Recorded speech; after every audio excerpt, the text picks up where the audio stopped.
అడిగాడు అర్జునుడు, బావా ఇదేంటి రథం ఇలా కాలిపోయిందని అడిగాడు.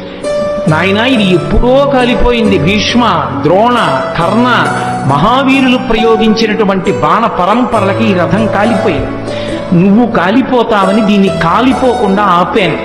ఇప్పుడు ఇక యుద్ధంలో విజయం సాధించావు కాబట్టి ఈ రథాన్ని కాలిపోవడానికి అనుమతించాను. కాబట్టి బావా రథం కాలిపోయింది అన్నాడు. నిజంగా కృష్ణ పరమాత్మ యొక్క అండే పాండవులకు లేకపోతే గెలవగలరా? మహానుభావుడు యుద్ధంలో నిలబడ్డాడు కాబట్టి రక్షించాడు. అన్న బలరాముడే భీమసేనుండి చంపుతానన్నప్పుడు కాపాడాడు. ఆఖరికి యుద్ధం అంతా అయిపోయిన తర్వాత మూర్ఖురు కొడుకుల్ని భీముడే చంపాడన్న కారణం మీద భీముణ్ణి ఉరే నాయన దగ్గరికి రారా కౌగిలించుకుంటానన్నాడు ధృతరాష్ట్రుడు. పాపం అమాయకంగా వెళ్ళిపోతున్నాడు భీమసేనుడు.